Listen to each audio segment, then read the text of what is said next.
All right, everyone, we are back. ZELLLOO is once again here, but this time, this doesn't look like Mega Man Zello. No, it's a little darker, a little more gruesome. That's okay though. So hi everyone, I'm back. I'm ZELLOO or Zello, however you want to say it. This is gonna be Ultimate Doom. So this is the original 1993 FPS classic, with the special expansion episode released a couple years later, actually after Doom 2. So we're going to be playing all 4 episodes right here, and the category is UV speed. UV is ultraviolence, that is the hardest normal difficulty. Nightmare is extremely difficult and gets its own special category. So we're just going to be playing on ultraviolence, and speed is basically just any percent. Let me make sure I'm on the right episode right here. 3, 2, 1, go! So Doom is classic.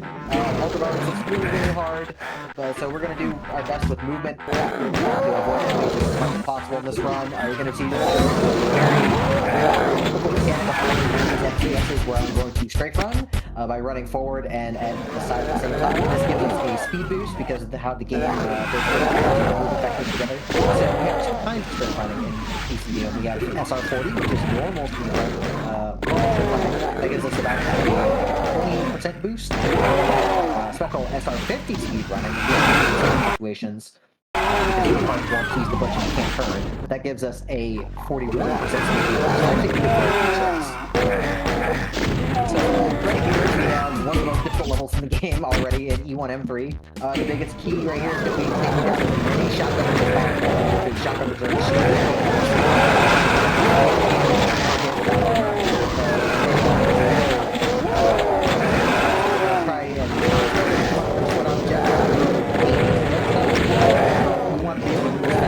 so there's less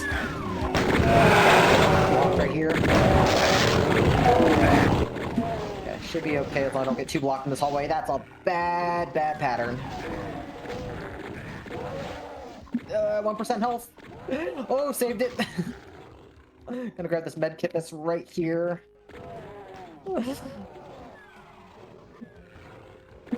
Okay, we're out of the scary part, hopefully. Just have to survive this last elevator gauntlet. But yeah, this is like one of the scary levels in episode 1. Despite being the very first episode, it's actually one of the more difficult ones because there are a lot of hit scanners with soldiers, where you basically either you take cover or they decide to shoot you and you can't do anything about it. So we're going to use an SR50 jump right here. We're going to actually break the level design by getting onto this ledge. It's very tricky with the angle. Since I'm using SR50, I can't actually turn, so I have to set everything up well in advance. Alright, there we go. So this basically skips the entire level. And hopefully I'm not going to get trolled by this door right here. Good. So that door is actually tagged as a lift, and if the actual lift is active somewhere in the level, you can't open the door. So this is probably the hardest level in episode 1 right here in E1M5.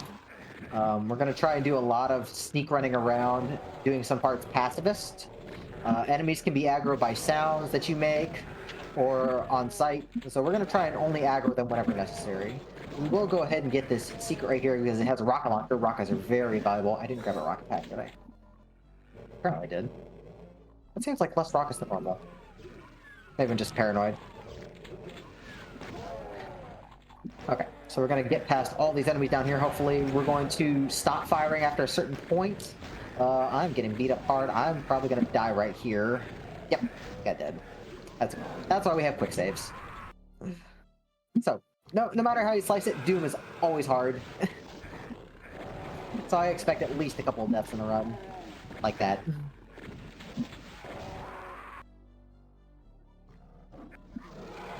Probably save after I get the rocket launcher this time. But there are just a lot of really tanky enemies in episode 1, and you don't really get anything stronger than a rocket launcher to deal with them.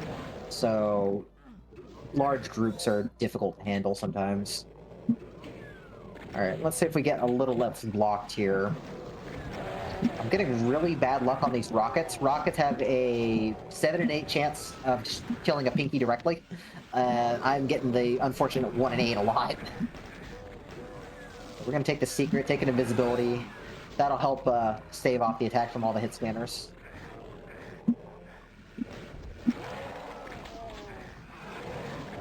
Okay, so enemies generally like to move towards you. Like, enemy movement is very random, but they generally like to move towards you, especially when aggroed. So we can use that to our advantage to move across certain areas in certain ways and have enemies just move out of our way in tight hallways or such. So dark room right here. Hopefully we're gonna have the exit cleared out. Oh, get out of the way. Okay. All right, so here's a neat trick.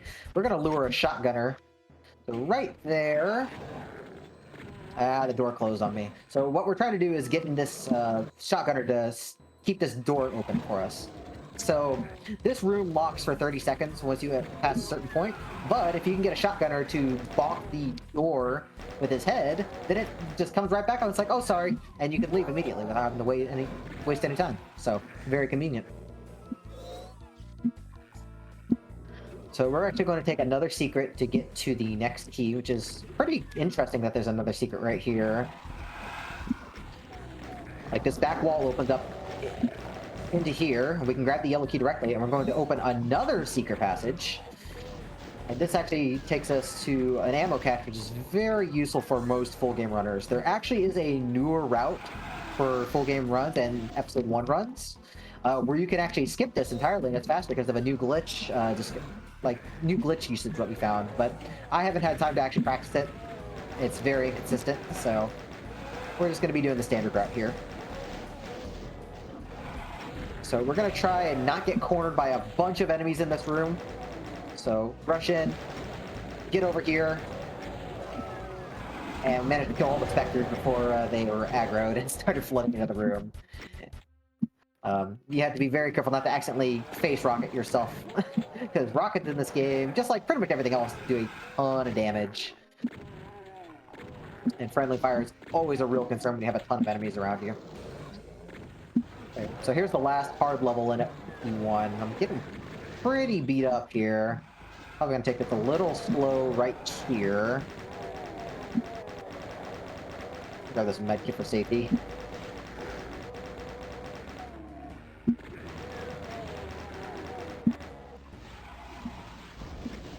Go ahead and save. Let's see if we can get around these pinkies. Nope, they're not being nice.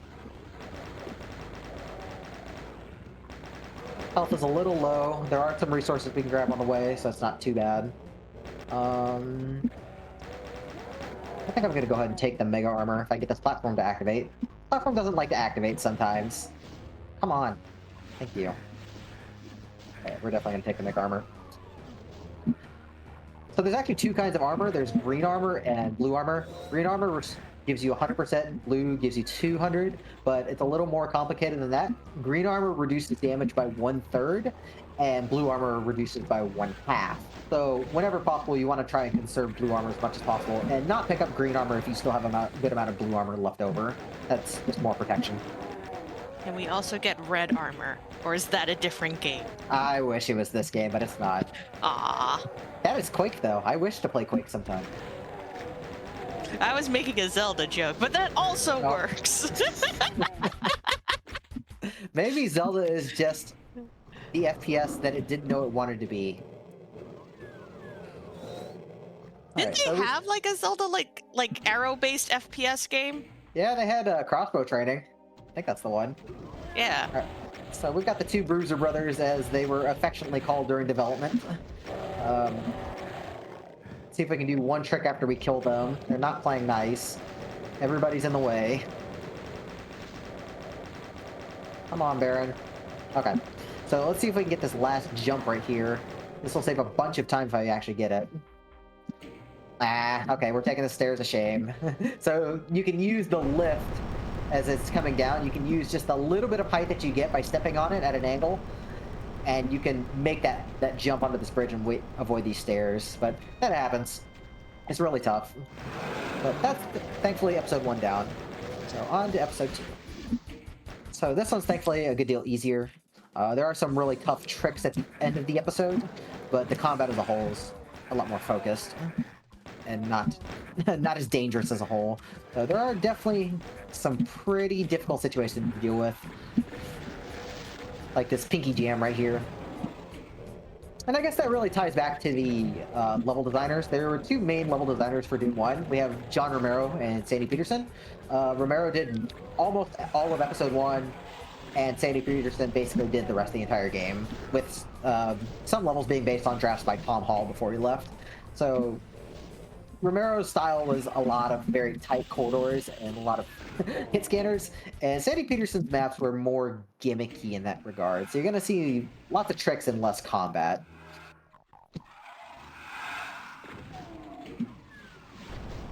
So we're going to go up here. We're going to get our first plasma gun of the run. Plasma's really good in Doom 1.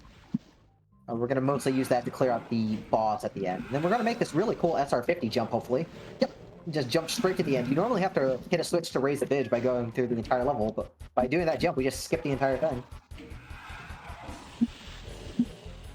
So we also get introduced to Lost Souls and Cacodemons here.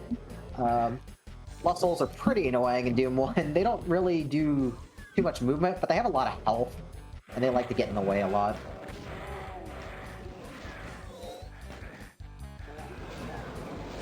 So we're going to take a very specific path through this maze right here. Avoid getting trapped, and hopefully we'll be able to sneak around a Cacodemon that's right at the end of this hallway. Good. Didn't get blocked by Pinkies. Pinkies are surprisingly fast, so they can be difficult to get around. So we're going to aggro the imps right around this corner here. We can do a little bit of monster manipulation by knowing when to fire and aggro them. And also, like I said, they generally like to move towards you, so we can use that to help them block open doors and such. So that door was nice and wide open here. So we're going to take another secret, which actually speeds up this area quite a bit. Why did I get a fireball in the back? Ow, that hurt. We're going to need to take the back ball. So we're going to take this secret right here, and that actually takes us exactly to where we want to go, which opens up another passageway. I accidentally skipped the line def for the teleporter. So line defs are basically triggers on the floor that you can pass. They'll do different things, such as teleport you, activate bridges, switches.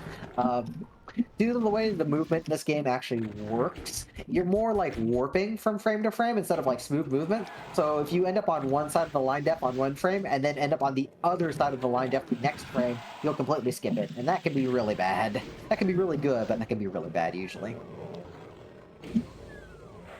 So this level's mostly just movement, so I'm going to use this time to talk about the trick in the next level. So we have what's called a Void Glide coming up in the next level. It's basically a fancy term for saying out of bounds, but this is really the only level in the original game where it's actually useful for a run. So we're actually going to get out of bounds using some really neat movement tricks, and then we're going to basically hit the exit switch from out of bounds.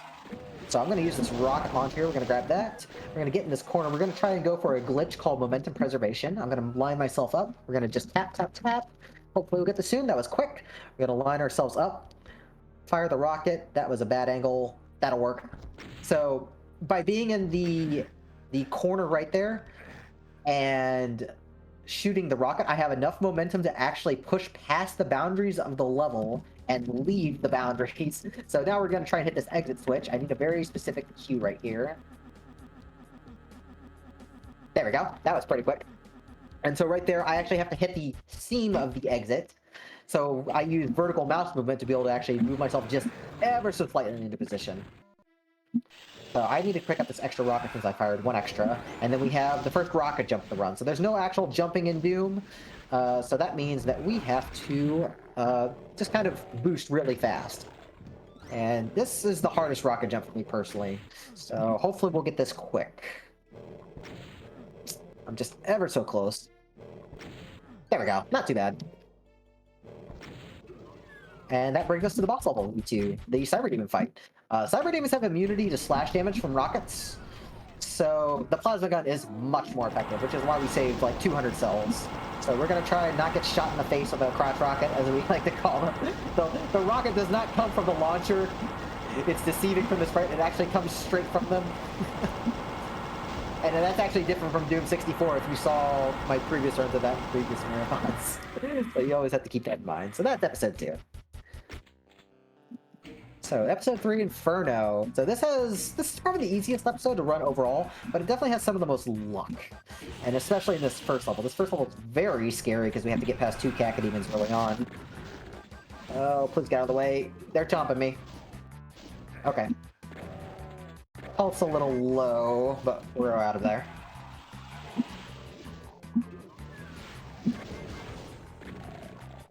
So just got a long corridor of binkies right here. Like I said, Sandy Peterson liked to make very gimmicky maps. And then we have 8 imps crammed into this room right before the exit. So I'm gonna try and kill most of them and then pass by on the side. No, they're in the way too much. That's fine. We'll get these on the way out. So nothing really interesting about this level other than it's shaped like a hand, which I guess is cool in itself.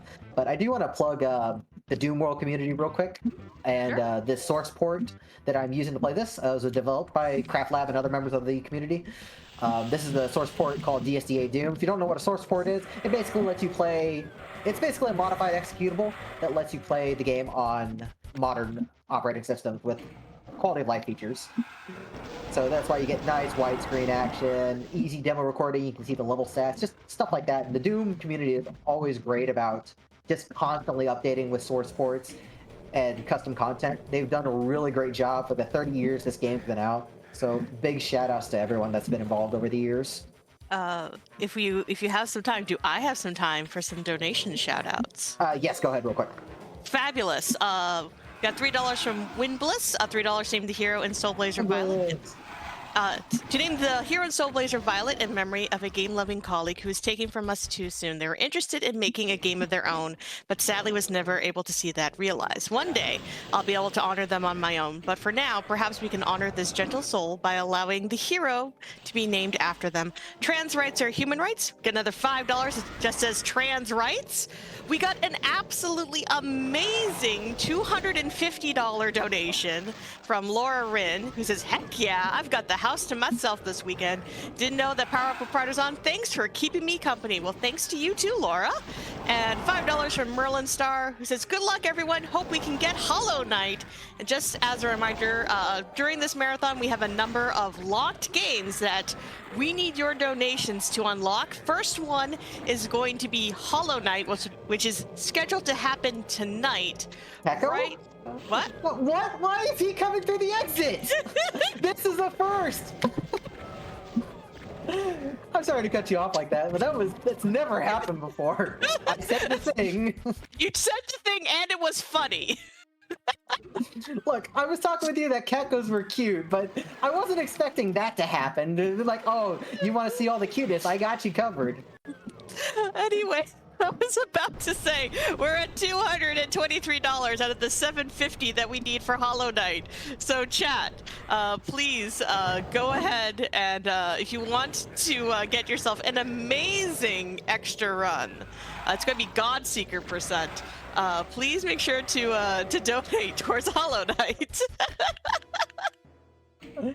Thank you, Skull. Anyways, after all those Kako shenanigans, this level's really confusing normally, but if you know exactly where to go, it's pretty quick. We're going to use the BFG a bit here. I haven't gotten to explain how the BFG works, so I will do that real quick. We're just going to charge it up right here, fire, and everything dies. And how that works is basically there's 2 components to the BFG. There's a main ball that does 100 to 800 damage in intervals of 100, but that's not where the most of the damage comes from.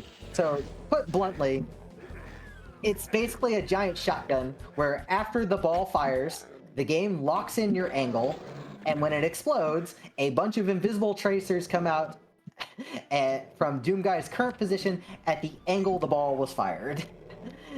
And those tracers can easily do a couple thousand points of damage. It's a lot. So the strategy for that is either peek your head around a set of enemies and look straight at them to kill them, or just run up to a big giant enemy and give it a big fiery hug. And we love hugs at Pride, and demons need hugs too, even if they are fiery balls of death. I don't know, I feel like the fire might be a little incompatible with the hugging. Well, we're in hell right now. I mean, I'm sure they like the fire. Okay.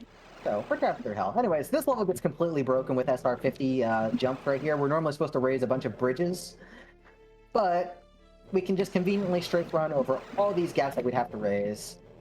And we can actually just jump straight to the exit bridge right here. Now, I'm going to actually save, because if I miss this jump the wrong way, I actually soft lock. And we don't want that to happen.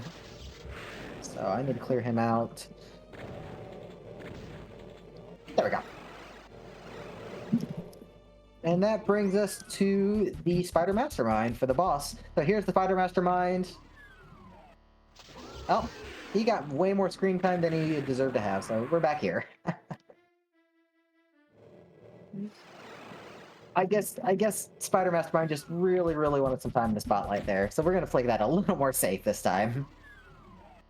There we go. That's how it should go. So that's episode 3. Now we get into episode 4, the expansion episode, which is by far the hardest of the 4. This level alone is absolutely brutal. There is basically like 8% health and a green armor, and that is it for recovery. There's like almost nothing to work with in this level. So already down to 36 health. We're gonna try and run with this. Like I say, screw it. Go to SR50 to try and get this key. Actually, you just grab it right through the bars right there. Why that actually works, I can't tell you the exact details, but unfortunately I died, so let's reload the episode.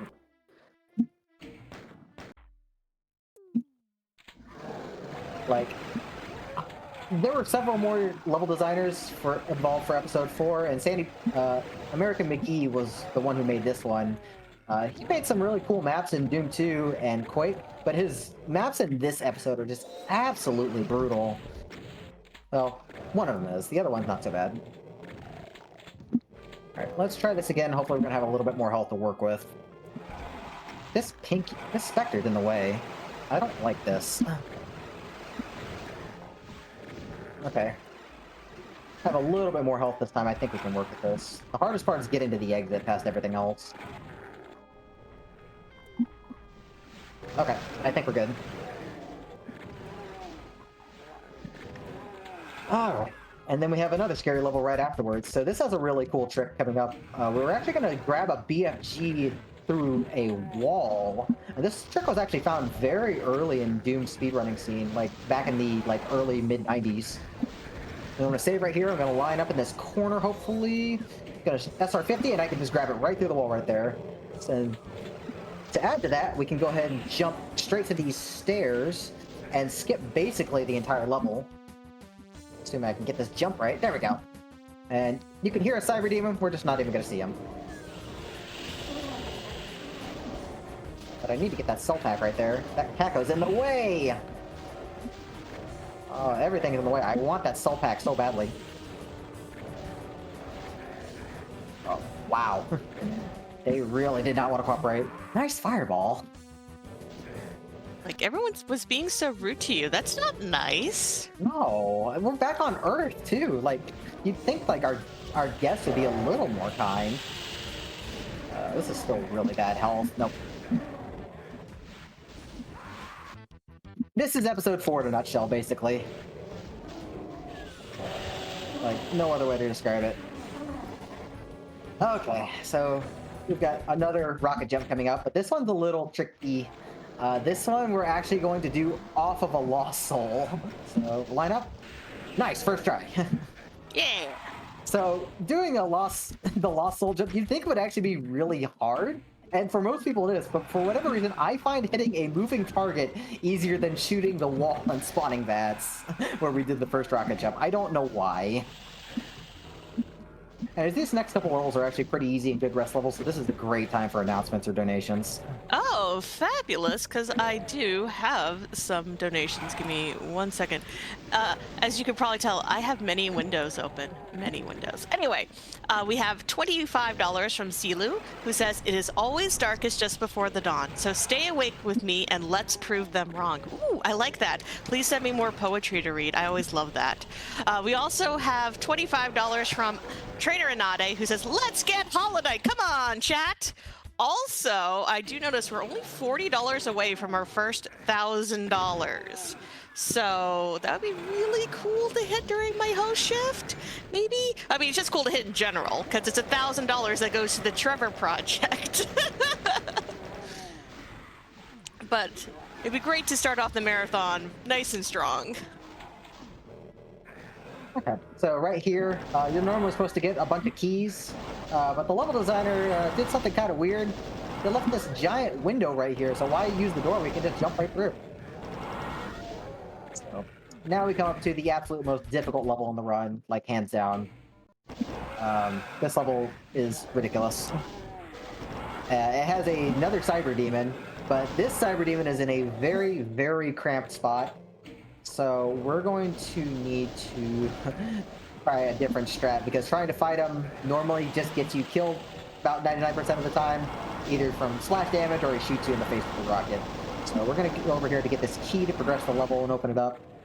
This Baron's not in a very good spot either. No. I'm going to reload that and kill him. So the moment I grab this key, the chamber with the Cyber will spawn, so we're going to go and aggro him. And what we're going to do is get our BFT ready. We're going to try and have the Cacodemons roaming around, try and aggro him for us and take the pressure off. But he's not playing nice up there. I think we're just going to have to go for it. But this is by far the most difficult part of the run. You will lose lots of time here most of the time. So there's one. There's too many rockets in the way. There are too many Cacos in the way. Please die. Ah, something shot me from behind. My health isn't in a great spot either. 97-16 is actually pretty low for stats, so we might be here a while.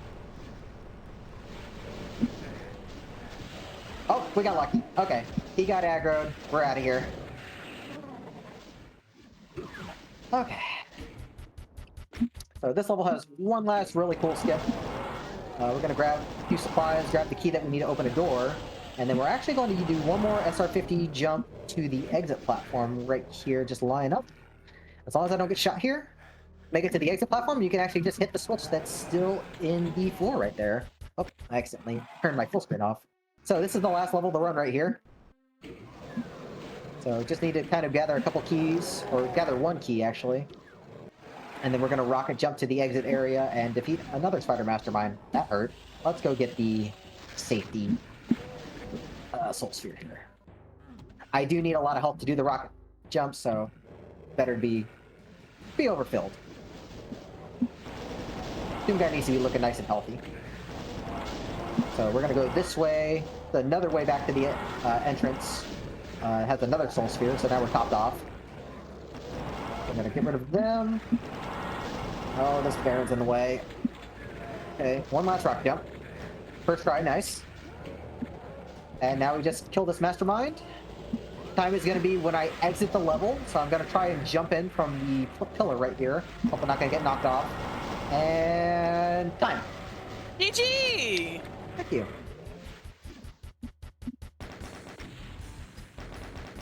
So looking like a 26:54. That's a pretty good time for marathon. It's a tough run. My best is a 22, but there's a lot that needs to come together to make this run work. So I'm happy with that. As you should be. But thank you so much for giving us some Doom in the middle of our day. Even if things were rude to you, at least they were rude in funny ways. Yes, the Caco will always be funny. I've got a little Caco plushie right next to me. I'm sure he's laughing. You did get $15 from Char Buddy, who wished you good luck. Char, thank you, Char. Yes, and we got a anonymous $50 donation, and that kicked us over $1,000. So thank you all so much.